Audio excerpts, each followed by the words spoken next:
Hey guys, this is Alrighty Then, and in today's video I'm going to be reviewing the 2564-20.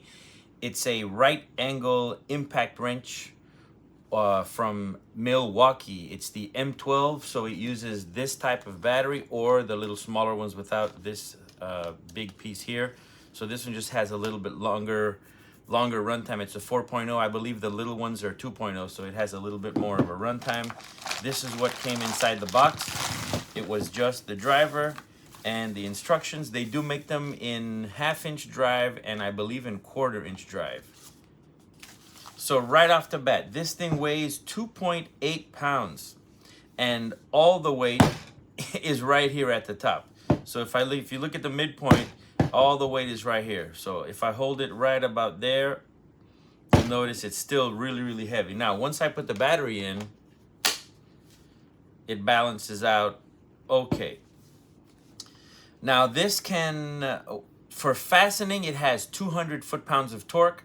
For removing, they claim that it has nut-busting torque at a whopping 220 foot-pounds. So usually lug nuts are a measure of torque when you're trying to remove something. So your average lug nut is anywhere between 70 and 90 foot-pounds of torque. If you go with a heavy-duty truck, you're talking about maybe 150. So at a nut-busting 220, you should be able to remove lugs with this. Now remember, it does have a long handle, so you can pry a little bit, but I don't know if I'd pry too much because this is plastic on a metal case. So, you know, you can fasten a little bit, but I wouldn't go and put too much power on here.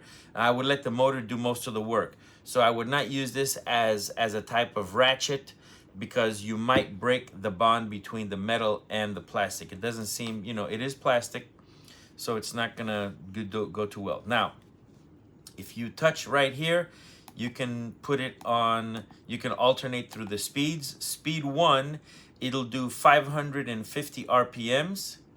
On number 2, it'll go at 300 RPMs, which is kind of weird, right? Even though it goes faster, I'm not sure why that is. And on 3, it doesn't specify. I guess it's infinite, but let me give you a taste of what it sounds like. This is at number 1.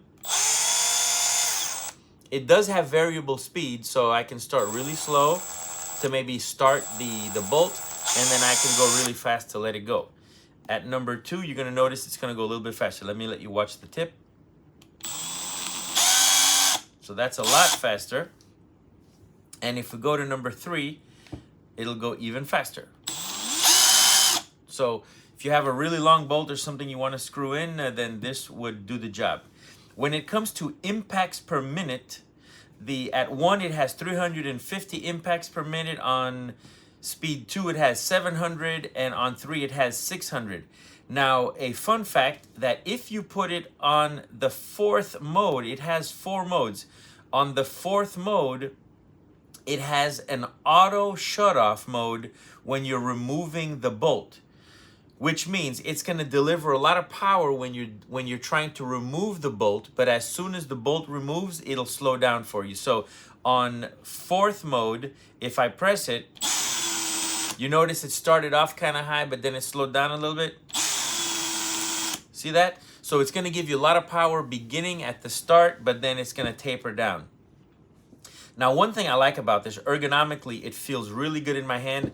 It is really heavy, so this is not something that you want to, you know, it's going to be kind of hard. You might have to hold it here and maybe operate it with your pinky if you can, or maybe your ring finger and pinky, so that you can have a little bit more control. One thing I do like is that the direction button is convenient right near the trigger. So if you're using it in this manner where the handle is, it's really easy to switch it from forward to reverse, just like this. So you really don't need to let go of the tool. You can just do this, put it in reverse, put it in forward without actually letting go of the tool in case you want to, you know, screw something in and out or insert and remove a bolt.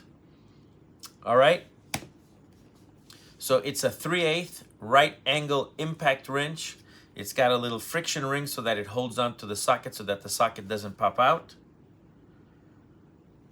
And so far I haven't been disappointed with the MILWAUKEE tools. They're really cool. This is the fuel model. It's brushless, so it's going to last a little bit longer. It delivers a little bit more power. And there's a light right by the trigger so that you can see what's going on if you're kind of reaching into a dark spot. The width of the head is approximately 3 inches. So from the base here to the tip, we're looking at approximately 3 inches. So each square on this table is 1 inch. So exactly 3 inches from here to here. With the battery, it measured, whoa, with the battery, it measures 15 inches with the battery. So it's pretty heavy duty. It's super heavy. You can definitely feel the quality on this. Well, if you liked the video, don't forget to like, share, and subscribe, and we'll be, stay tuned and hit that notification bell so that you can stay up to date with all my videos. Thank you very much, and have a great day.